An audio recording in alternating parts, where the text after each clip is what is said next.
Hey everyone, welcome to section 4.3. 4.3 is a continuation of 4.2 with a little bit more material thrown in. So in 4.3 we're going to talk about the mean value theorem, and we're also going to talk about increasing and decreasing. Before I get too far into it, let's review something. The intermediate value theorem. This is what we did the very first day of school. Intermediate value theorem says that if a function is continuous from a to b, then it's got to take on every value in the range f of a of f to b. Now what does that mean in non-math language?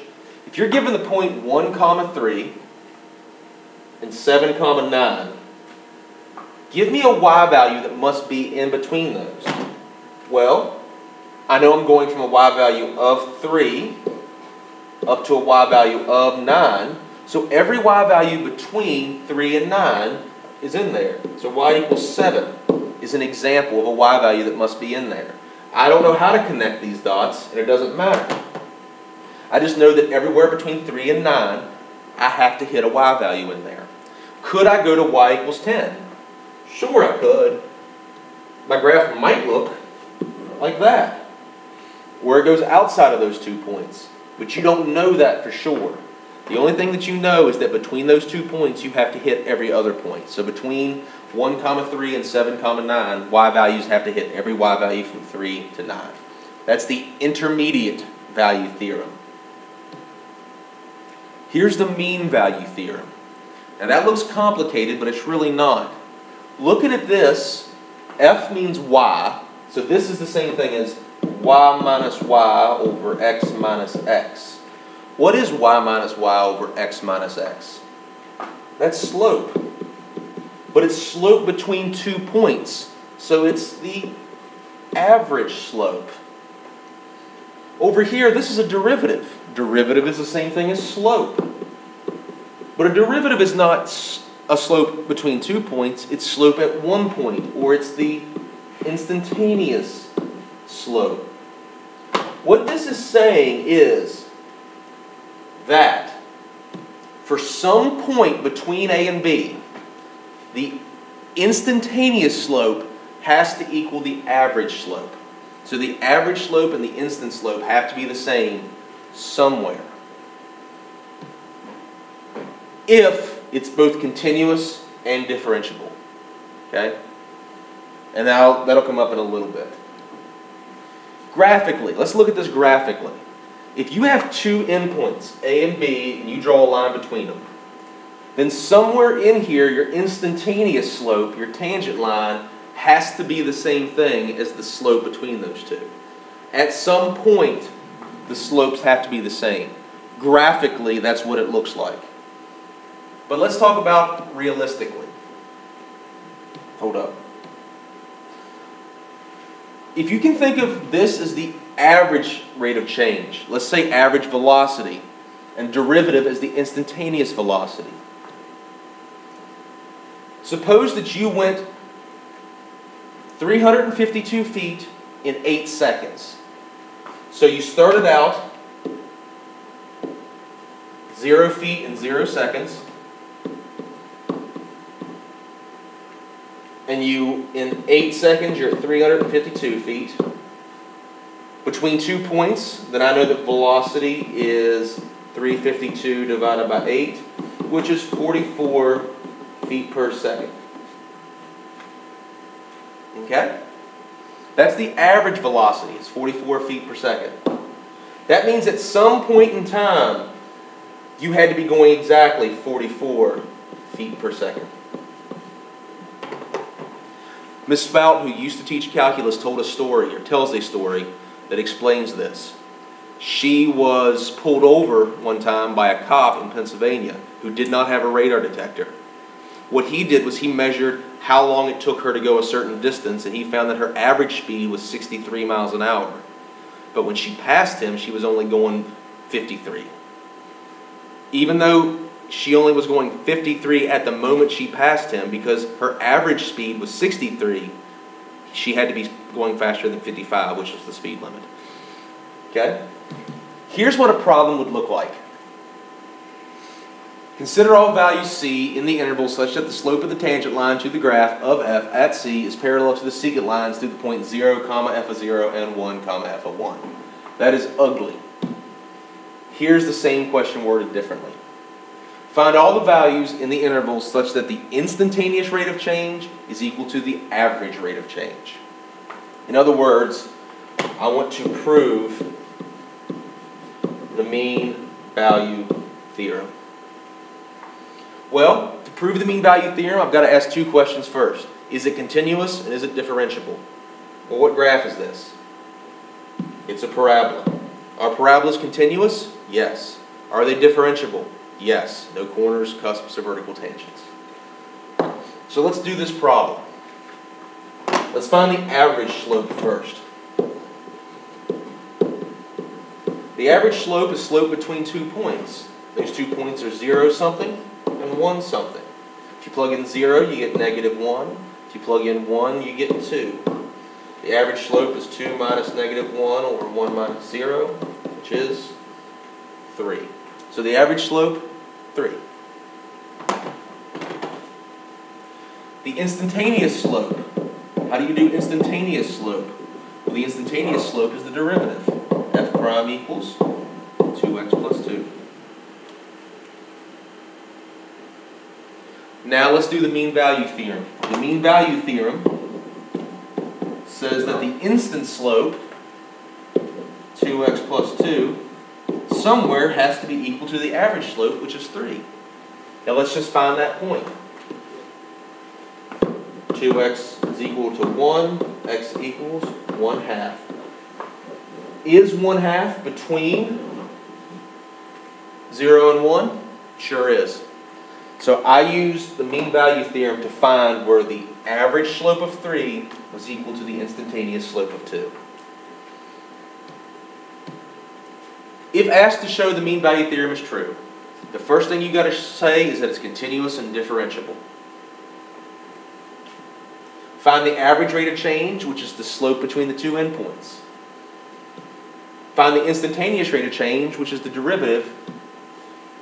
Set them equal to each other, and solve to find the points where the mean value theorem is true.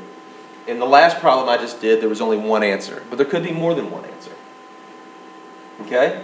So that's mean value theorem. Average equals instant somewhere. Let's talk about increasing and decreasing. What do we already know? We already know critical points. Critical points are where the derivative is 0 or undefined. And we already know the max or mins. That's where if the critical points are equal to 0. Okay? Something we've done in the past. Increasing and decreasing. If a function is increasing, its slope is positive, and if it's decreasing, its slope is negative. But what's another word for slope in calculus? It's derivative.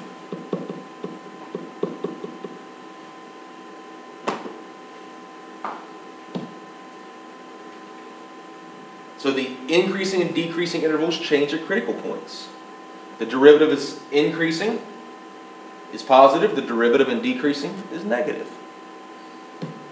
The first derivative test, where we're going to find what's going on between the critical points to see if they're increasing or decreasing.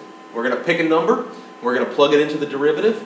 If the derivative is positive, that means the slope is positive and it's increasing. If the derivative is negative, the slope is negative and it's decreasing. That seems really complicated, but let's try a problem. Let's find max, min, increasing, decreasing without a calculator. Step 1, derivative.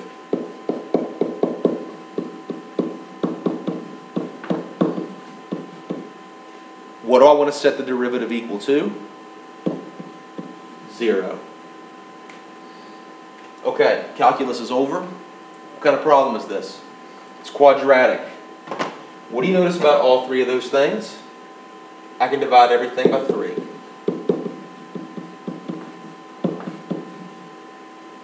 How do you solve a quadratic? Well, you could do it a couple different ways. I'm going to factor it. That's x plus 4, x minus 2 is equal to 0. So what are my two answers? X equals -4, and x equals 2. That's where the derivative is equal to 0. So those are my critical points. Okay? The next thing I'm going to do is make a number line. Now what are the two numbers that I care about? -4 and 2. And I'm going to find the slopes of these three sections. Before I get into it, what's the slope at -4 and the slope at 2? 0.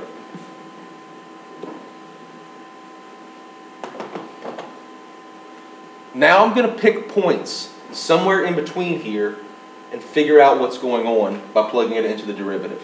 I'm going to go in here first. What's the easiest number to pick in here? I'm going to pick 0. I'm going to take 0 and I'm going to plug it into the derivative. If you plug 0 into the derivative, you get 0 plus 0 minus 24. You get a negative answer.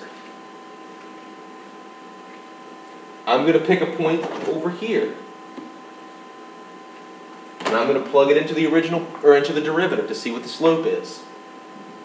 27 plus 18 minus 24. I don't know what the answer is, but I know that it's positive.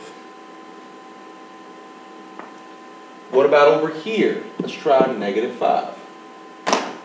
If you plug in -5 to the derivative, you get 75 minus 30 minus 24. 75 minus 30 minus 24 is still positive. So I know my graph goes up, flat, down, flat, up. Now let's write our intervals. Where's the graph increasing? Well, it's increasing here and here and decreasing here. How do I write this interval over here? Negative infinity is -4, and then again from 3 to infinity. Where's the graph decreasing? It's decreasing between -4 and 3.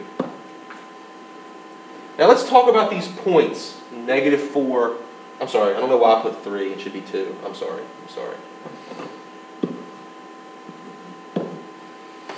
Let's talk about these points. -4 and 2. At -4, the graph is going up, flat, down. The graph is going up, flat, down. What kind of point goes up, flat, down? A max. Let's talk about 2. The graph is going down, flat, up. What point is that that goes down, flat, up? It's a min. So we would say that there is a max at x equals -4 and a min at x equals 2. And that's all the information that we can get from the first derivative test. So first derivative test we used to tell increasing, decreasing, max, and min. And how did I do it? Took the derivative, set it equal to 0, found the critical points, split up a number line, check the slopes in the derivative, and then figure out your increasing, decreasing, max, and min. I know that's a little complicated. We're going to keep going with graphs in section 4.4. Section 4.6 is all about graphing. There's not going to be any notes on that. It's just going to be practice. There's a mini lesson out there all about graphing without a calculator. It's all about the first derivative test, which is section 4.3, and then the second derivative test, which is section 4.4, what I'm going to do next time. If you have any questions, come talk to me. It gets better, guys. Good luck.